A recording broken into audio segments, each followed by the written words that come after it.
Bonjour à vous, bienvenue dans cette vidéo qui s'intitule Le Ramadan, pourquoi le Ramadan est-il mauvais pour la santé?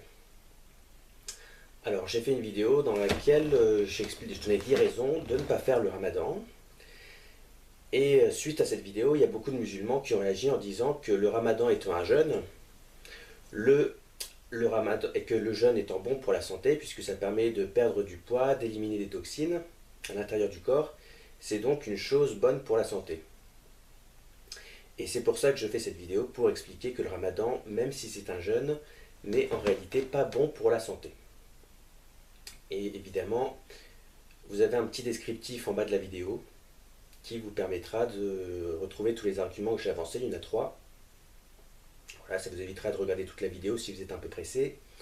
Alors, le premier argument, c'est une sorte d'argument que je opposais à ce que les musulmans m'ont le plus souvent dit, puisqu'effectivement le jeûne c'est une bonne chose, mais à condition de jeûner régulièrement et de ne pas alterner les périodes de jeûne et les périodes d'empiffrage, puisque concrètement ce que font les musulmans c'est qu'ils se lèvent très tôt le matin pour manger beaucoup, et ensuite ils mangent rien du tout, et le soir ils se couchent très tard pour manger encore beaucoup.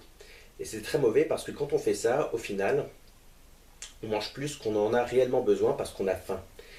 Quand on fonctionne comme ça, c'est pour ça que les gens qui, en mettant de côté le Ramadan, qui font des régimes dans lesquels ils s'imposent des conditions de jeûne très strictes, de diète très stricte, qui sautent des repas, et qui, au final, souvent, ils prennent du poids lors de ces régimes-là, puisque, après, comme ils ont faim, ils ont tendance à beaucoup manger, et au final, ils ressortent plus gros de leur régime qu'ils n'en étaient rentrés.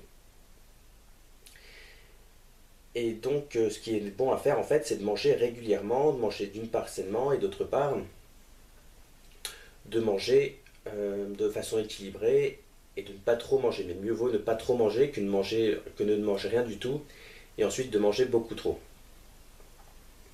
Et c'est pour ça d'ailleurs que les musulmans, lors du Ramadan, ils prennent du poids. Donc, ils en sortent souvent plus gros qu'ils n'en étaient rentrés, si j'ose dire.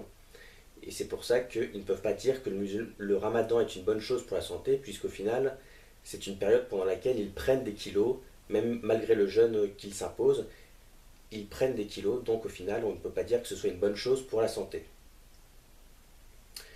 Voilà, précisons que la version chrétienne du jeûne, c'est ce qui est recommandé justement par les médecins, à savoir et faire un petit effort, mais ne pas forcément sauter des repas ou mais manger régulièrement, quitte à faire des efforts et à renoncer à ce qui n'est pas forcément très bon pour la santé comme le chocolat, plutôt que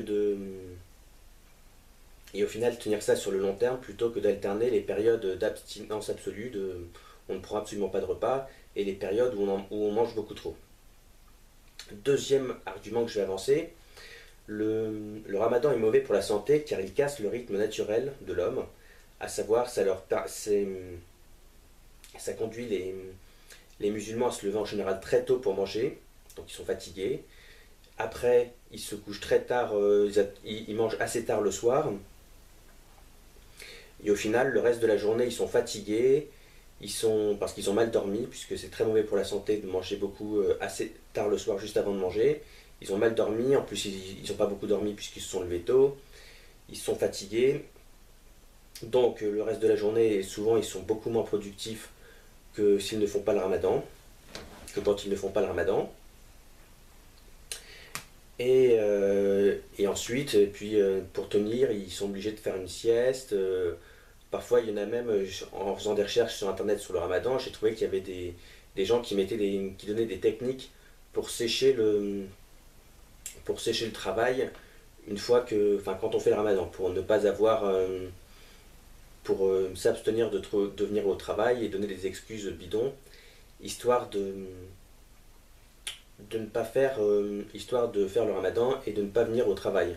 C'est pour ça au passage que les sociétés musulmanes sont véritablement au ralenti lors du Ramadan et qu'elles sont beaucoup moins efficaces et beaucoup productives qu'elles ne le sont lorsque ce n'est pas le Ramadan. Dernière raison, troisième et dernière raison pour laquelle le Ramadan est mauvais pour la santé, Ce qui est bon pour le corps, c'est de manger la journée, parce que la journée, les personnes ont besoin d'énergie, donc le corps a besoin de force, donc on a besoin de manger.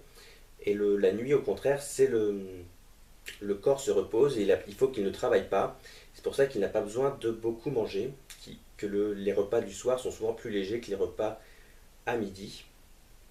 Autrefois, le repas du soir en France, on appelait ça le souper, parce que les gens mangeaient de la soupe, bon, pas forcément que pour des raisons diététiques, aussi pour des raisons économiques, j'imagine, mais ils mangeaient de la soupe, et au final, c'est très bon pour la santé de manger peu le soir ou de manger liquide, parce que quand on mange liquide, c'est beaucoup plus facile à digérer. Et pour les sceptiques qui auraient tendance à ne pas vouloir me croire, moi, ce que je leur propose comme expérience, c'est qu'un soir, ils mangent beaucoup, et ils voient comment ils ont dormi. Et un autre soir, ils mangent très peu ou ils mangent liquide, histoire de voir de comparer leurs deux sommeils.